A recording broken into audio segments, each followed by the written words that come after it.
Hello. I want to welcome back Carol Ponton and Matthew Hill to talk about Social Security disability benefits.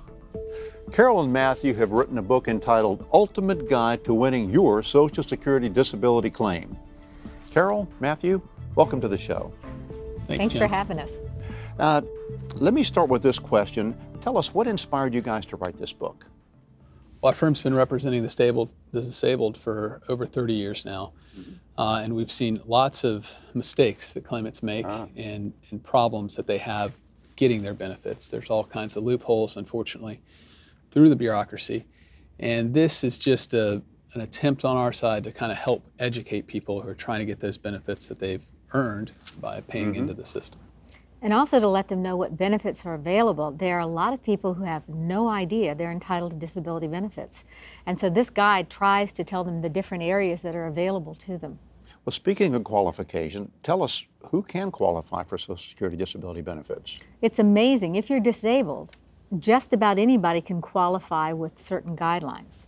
Okay. For instance, I think everybody or most people know that although I have to say, when I graduated from law school, I didn't know anything about Social Security disability benefits. And I discovered that under the retirement, the Social Security system, you can also get disability benefits if you become disabled and you've been working and paying Social Security disability benefits. But the other thing is that there are lots of other benefits out there.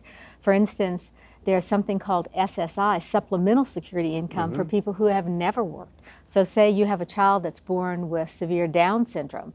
If that child qualifies because they're disabled, and then the SSI is a financial tool. So it says if your family makes less than a certain amount of money, then you can get benefits.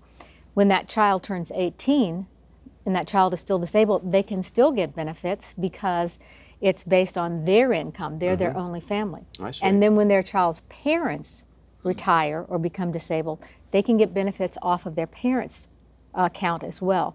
And then there are widows' benefits. There are just a lot of benefits out there that people have no idea are available to them. Well, what are some of the common misconceptions that you see on the part of the general public? Well, I think one of the things is they think that people really aren't disabled. I think that with all things there are abuses, but I can tell you that does not happen. I have not seen that happen where we are, because you have a system where the government looks at all of the medical records and sometimes meets with the person.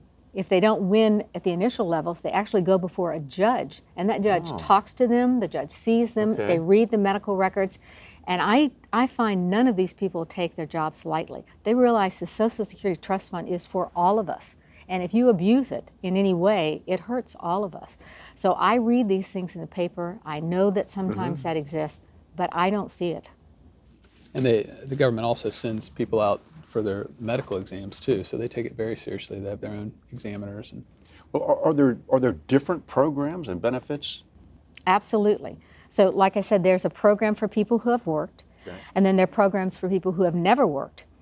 Under those may be a widow. Say that a woman has never worked, because that's more common in our society, and her husband dies. If she is between the ages of 50 or 60, 50 to 59, and she's disabled, then she can get benefits off of his account. I see. And just like I was saying earlier about children, it's sort of like the system was set up as we have our society. So if I get married, then all of a sudden we are responsible for each other, not my parents. So a child who is born disabled, that child is still under his parents. And so the system of Social Security runs to him or her from them. Okay. Since children can't work, how does Social Security figure out how much they can get?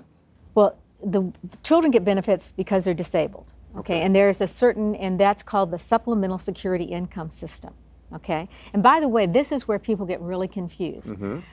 For Supplemental Security Income, you have to show you're disabled and that you meet a financial criteria. In other words, you don't have more than a certain amount of assets or income. For regular disability, for people who have worked and paid in the system, there's no asset, there's no income. You can be a millionaire and get your benefits. It's just whether you worked and became disabled. So, but people get confused. They think, well, you need the income test for everything. That's not true. The income test is only for people who have not worked. I see. Okay? So whether that's a child or someone who was never capable of working. So you have supplemental security incomes for children that last until they turn 18. And the entitlement is based on their disability and their parents' income.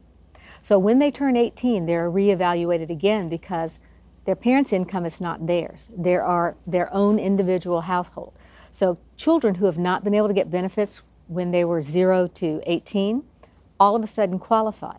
And a lot of parents don't realize that. Okay. They've gone in, they've tried. I was going to ask you to add that. Is that automatic? It's Does that not just happen in automatic. the system? You have to go in because I had a parent who was a lawyer. He was making plenty of money. He looked into the SSI system when his child was born because he was definitely permanently disabled. He didn't qualify because the father made too much money. As soon as the child turned 18, he was entitled to benefits because his income, which was his own household now, was under the amount. This father didn't know that. So he continued to support his child until he went to retire, the father. And when he went to retire, the Social Security system said, "Who's living in your home?" And he says, "My wife and my 40-year-old son." And he asked, "Why is he there?" And he says, "He's disabled." Is he getting benefits? No, he's getting nothing. So for the first time, the child was entitled to SSI, the supplemental security income. But the other income that he should have been entitled to, which was very difficult for us to prove, but we did, was disabled adult child. Okay. The difference is for the SSI, you can only get up to about $700 a month. For a disabled adult child, you can get half of your parent's income from Social Security. So if the parent is getting, say, $2,000, you could get $1,000, plus you're entitled to Medicare. So it's a very important benefit. Does Social Security monitor what the money is spent on? Absolutely. Every year, there has to be a separate checking account. Okay. And every year, the parent has to come in with that checking account and go over it with the Social Security personnel. And they have to show it's used for therapy or something that is specifically needed for that child. I was going to ask you, what do you have to prove in order for a child to get disability benefits? You have to prove it's not the same as proving an adult is disabled. They actually have a list of impairments that if you meet this impairment, they consider you disabled. So it's a harder test than it is for someone who has worked and paid into the system. If you just joined our program, we're here with attorneys Matthew Hill and Carol Ponton, and we're discussing their book, Ultimate Guide to Winning Your Social Security Disability Claim. Can you give me some examples of why a child might be found disabled? Cerebral palsy is a good one. Okay. Children that are born with cerebral palsy, they cannot control their movements. A lot of times they can't think, they can't talk, they can't dress themselves. They're totally helpless. They're in a wheelchair and they have to be cared for. Right. A couple others that we see, unfortunately, are autism, Asperger's syndrome, other slow learning disabilities like Carol spoke to, but disabilities that keep the child behind the same child's rate of education or understanding, intelligence, similar age. But they are more severe than an adult would have to have, is the way that I would. For an adult, you have to show that the Social Security system puts out a list of disabilities. If your ejection fraction from your heart is 30% or less, you automatically meet that if you're not working, okay? Many people don't meet the listing, but they are disabled. And so you will have their doctor say, because of this problem, they are limited in their ability to walk, stand, or sit, or they're limited in their ability to think and follow directions. The SSI program for the children does not have that second option, limitations. They have to either meet this list of disabilities or they're not qualified. There's really no gray area. It's black or white. So it's a pretty severe and profound disability. Does a child get health insurance if they're found to be disabled? Well, that's a good question. Under the SSI, all they're entitled to is what's called Medicaid, okay? And when they become 18 and they get SSI on their own, it's still Medicaid. But if they're able to get the disabled adult child through their parent, then for the first time they're qualified for Medicare, which is often a much more beneficial insurance for them. Now, what happens when the child turns 18 and becomes an adult? Then they are requalified again. They have to go through a medical exam to make sure that they're still disabled, and then the financial test is based on their income, not their parents, for the first time. But again, that's not automatic. It is not automatic. They're actually reviewed, and they actually go through a doctor examining them and specifying which rating they meet and why. Okay. So their benefits are stopped then? If they don't meet that qualification, yes, they are. Now, usually that doesn't happen because in order for the child to have gotten benefits in the first place, they had to be pretty severely disabled. What do you need in order to prove a claim for a disabled adult child versus a minor child? That's the problem, in that you have to show their disability, they met the disability requirements before they turned age 22. When you have a child, you're evaluating it as they are now. And of course, that's all medical. You have to have medical records to support that, which can be psychiatric, which can be physical. If a disabled child later becomes entitled to disabled adult child benefits, does the benefit amount change? If they've been on SSI and then they later are qualified for disabled adult child, it depends. If, say, their parent's benefit is $1,000, they get half of that, so they would get $500. Okay. They would still be entitled to $200 approximately from SSI, so they would be getting benefits from both systems. But say the parent is getting $2,000 a month, then the child's benefit is $1,000. They would no longer get the SSI. They'd be getting all their money from disabled adult child. Does this benefit affect their parents' benefit? No. It doesn't. Okay. No. And that's another thing I would bring out. It's not about children, but I'd bring about widows or retirement. Say a person has been married several times, and they retire. If you've been married to someone for 9 years or more, then you're entitled to benefits off of their account if it's more than your own account. What I'm trying to show is there's a myriad of ways you can get benefits. Yeah, and that's one of the reasons we wrote the book, because it's very hard to figure out where you fit in the system. The saddest thing to me is I see so many parents who have taken care of their child all along while they worked because they haven't qualified for the SSI. And then while they were minors. While they were minors. Then they don't know about the change. And so they continue to take care of their child until they're either disabled or retired and can no longer do that. So they've missed years of opportunities with help from medical care for the child, with money to help for their particular needs. Most of the time, the child is in their late 30s because that's when the parent comes in. I've had a number of cases where the parents show up and we've got to go back 26 years. If you just joined our program, we're here with attorneys Matthew Hill and Carol Ponton, and we're discussing their book, Ultimate Guide to Winning Your Social Security Disability Claim. Why would you apply for a disabled adult child's benefits if you're already on SSI? Because there's a big difference. SSI is a program that you get because you're disabled and because of your financial situation, okay? So the most you can get is $700 a month. It's very hard to live on that. Disabled adult child can give you half of what your parent is getting, which can be a lot more. $1,000 is a lot more than $700. It can be more than that. Plus, you get Medicare insurance as opposed to Medicaid. Okay. It's very difficult to find providers that will take Medicaid. Right. And so to have that, it doesn't sound like much, but it's extremely important from the insurance side. And the law has changed now as far as medical benefits, but for years, how were these people going to get their child insured? There was no insurance for them. Right. So that's an enormous benefit. What if you're denied because neither of your parents are deceased, disabled, or retired? That's a basic qualification that you have to meet to get a disabled adult child. You can continue to get the SSI disability, but not the disabled adult child. Once you're eligible, will Social Security pay you all the way back to when you were 18? They'll pay you to when you applied. Yeah, that's Well, actually, a year back. A year back. Still, like the individuals who apply in their 40s or late 30s, I mean, those were benefits that essentially they were entitled to but never got.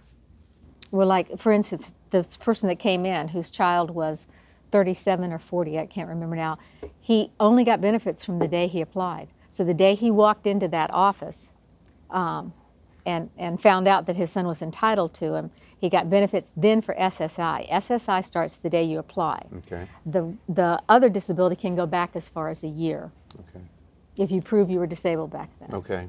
But no, he didn't get paid back to age 0 or 18 or 23. Does Social Security ever review people, or do they just get benefits for the rest of their lives? They're always reviewed. Everyone is reviewed, and the way they're reviewed is based on Social Security's impression of their disability. Is there a likelihood of improvement?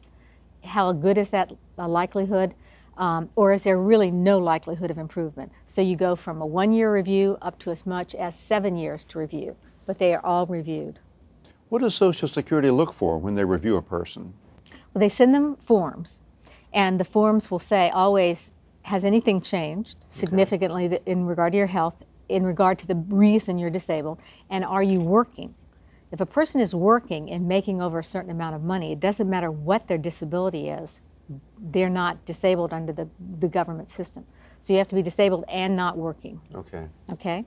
And so, you know, one thing we found is that when people are approved, it's almost like you can see their shoulders relax and they feel like they finally got through the system. But one thing we try to communicate and educate with our clients is it's not over. You know, when you go to the doctor, you need to kind of record why you went, what was going on, so that, you know, if Social Security orders all your records and they're seeing from your doctor, oh, patient has improved or he's doing better today, when in reality that might have been your best day of the week.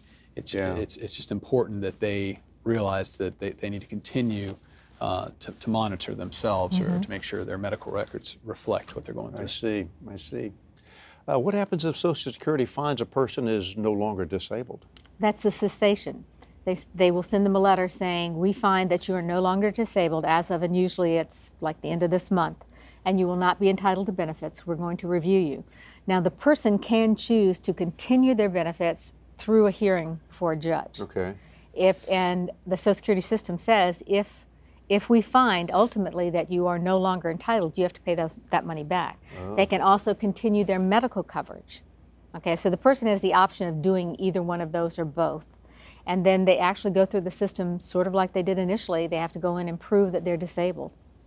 It's recreating. They have to do the whole thing again. Right. Beat an appeal. Yeah, you can be denied once, then twice, and you go through a judge again. Okay. So a person can't get back onto their benefits. Yes, right. They can defeat that. But they would have to come in with medical evidence and proof that they haven't worked and that their disability still meets the system. When your benefits start, do you also get health insurance right away? No, the health insurance, well, it depends. The SSI program, it starts right away. But for Medicare, you have to usually wait. When you get Social Security disability benefits, there's a 6-month wait before you get your first check. Okay. You're not entitled to a check until you've been out of work for 6 months. The medical benefit starts 2 years from that time. Well, and so essentially 6 months, you can, you know, it's the date of application. If you hadn't worked 6 months before that, then you got your date of application. So you apply here, you don't win until 2 years later. Well, it goes back to the date of application. So the 2 years start the date you apply or the date to which you're entitled, not not necessarily the day you win. But the exceptions are. I said that wrong. Yeah. Right, it's 2 years from your first entitlement to a check, and you're only entitled to a check 6 months after the date they found you disabled. Yeah. If you just joined our program, we're here with attorneys Matthew Hill and Carol Ponton, and we're discussing their book, Ultimate Guide to Winning Your Social Security Disability Claim. Now, I don't think we talked about widows' benefits. Can we elaborate on that a little bit? Yes. Widows and widowers' benefits are paid if someone is married to a person at the time of their death, or they've been married, I think it's 9.5 years, and they have to show they're between the ages of 50 and 59 and that they are disabled, that they meet the Social Security requirements for showing that they can't work. Okay? I see. So you have, and why does it go 50 to 59? Because at age 60, you're automatically entitled to early benefits under the widow or widower's claims. So the disability lasts from age 50 to age 59. So say someone is 45 when their husband or wife dies. As soon as they reach age 50, if they can't work, then they can apply and get benefits under their spouse's account. What about other benefits for adults that have worked? Well, we really haven't talked about disability insurance benefits, which is the classic one in that, and that's where the claimant has worked all his life, paid taxes, paid into the system. And again, that goes back to what Carol said, in that if the person becomes disabled for any reason and cannot work, then they're entitled to those benefits, no matter, past the age of 18, no matter what, because they paid into the system. Right. Okay. How long does a person have to work in order to get benefits? Well, 5 out of the last 10 years is the rule. But if the person's under 30, then there's a reduced amount that they have to work. Kind of the closer they get to 18, the less they would have had to work.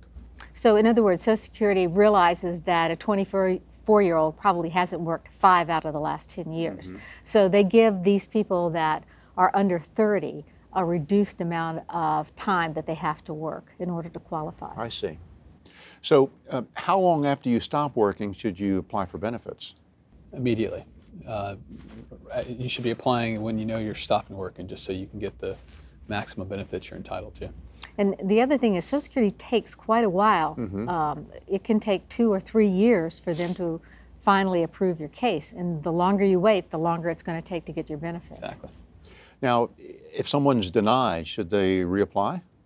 Well, it depends on what you mean by denied. If, we talked about there's 3 steps to the process. If they're denied at the first step or second step, no, they should keep appealing. But if they get denied by the judge, then yes, they should reapply if they feel they cannot work. Okay. If they've been out of work for, say, a couple of months, should they still reapply? Well, I would say that if they believe they're going to be unable to work for 12 consecutive months, then they should apply. But if they're out of work just for a couple months, then no, they wouldn't qualify. And sometimes, though, they have to really think about it, because there have been people who assumed they would get better, but they didn't. So you really have to think about what is your disability and what is the likelihood of you getting well enough to work again within a year. If you're out of work a year, you're entitled to benefits for that year. Okay. In other words, so that's one thing that people don't know. Social Security disability doesn't mean you have to be disabled for the rest of your life. If you're disabled for a year or more, you're entitled to benefits for that year. So we have a number of clients who will be out of work for a year. They go back and they're entitled to get benefits for that year they were out. I see. Now, I've heard that basically you have to have absolutely nothing in order to qualify for benefits. But Matt, is that actually true? It is not. That's one of those common misconceptions that we try to dispel in our book. Yeah. But yeah, if a person is, again, applying for Social Security disability insurance benefits where they paid into the system, then no, that any passive income, assets, that does not come into the equation. It's whether they're not working and they're disabled. But what they would probably heard is that the SSI, there is that financial part that they have to meet, where they have no real income and no major assets. I see. What about dependents? Can they get benefits?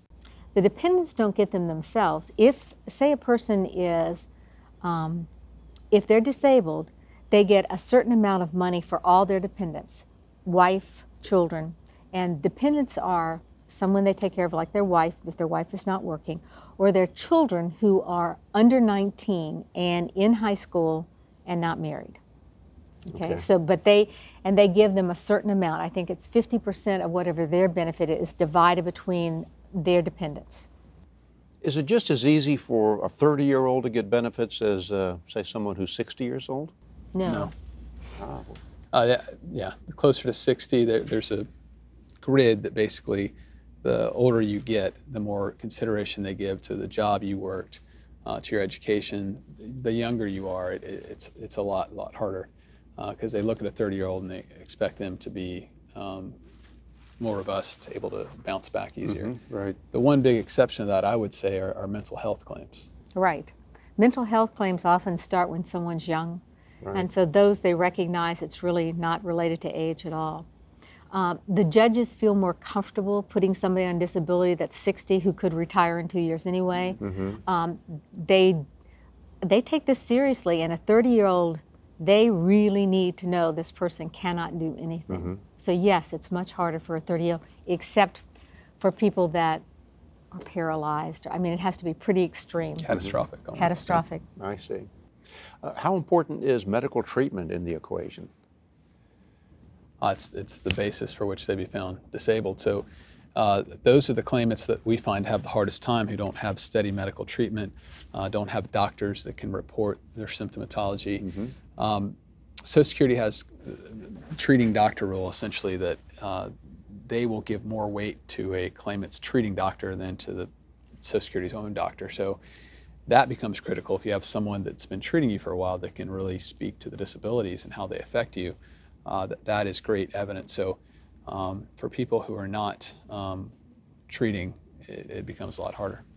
Or a lot of the people have only been able to get treatment, if any treatment at all, sometimes it's through a clinic. And the clinics are stretched so much that they really don't have the time a lot of times to document or to write letters in their behalf. So it's much more of a burden for people who don't have their own private medical care. Yeah. If you just joined our program, we're here with attorneys Matthew Hill and Carol Ponton, and we're discussing their book, Ultimate Guide to Winning Your Social Security Disability Claim. You know, in another segment we talked about veterans. Can a veteran get Social Security in addition to VA benefits? Absolutely, and that's a very good question because a lot of veterans don't realize that. Right. They think they're having to pick from one to the other, but they're two separate systems and you're entitled to both, absolutely. There's still the offset in that if a veteran's getting service-connected compensation and he applies for supplemental security income, SSI, where there's that financial threshold, then there would be an offset there. But if the veteran is getting service-connected compensation and is paid into the system to get disability insurance benefits, then yeah, there's no offset. They can receive both. So in other words, the VA has the same system Social Security has. They have a system where for Social Security, if you worked and paid into the system, you're covered. For the VA, if you were injured in the service and you're covered, they're paid, there's no offset. You can get both, okay? VA has a pension for veterans that have served during time of war who can't work. They want to make sure that no veteran is totally destitute that served during time of war. So their VA pension is similar to the SSI program. What if you're not a veteran and can't afford treatment? Well, that goes back to what Carol was talking about with clinics. They become harder to find, but there's clinics. But the catch goes back to what Carol said, in that they are typically so busy that they cannot fill out a form. They cannot really write, they can't really write extensive notes. They're there just for treatment and try to get the person in and out. So that's a great place to get care, but it still becomes tricky to get the documentation they need. And unfortunately, a lot of times what they'll do is they'll just say, this person is disabled. That doesn't get you anything with Social Security. They need to know exactly why you're disabled. How do you know they're disabled? How long have you treated them? What's their problem? What's their limitation? And that's a pretty extensive letter, and these clinics don't have the time to do that. Right, right. Now, Social Security will send them out to their own doctor, but usually that's often they don't have the time either to really evaluate these people. Well, unfortunately, we're out of time, but Carol and Matthew, I want to thank you guys for dropping by. And to continue this discussion and to learn more about the topic, please visit our website and remember to pick up a volume of the new book, Ultimate Guide to Winning Your Social Security Disability Claim. Thank you for joining us, and we'll see you next time.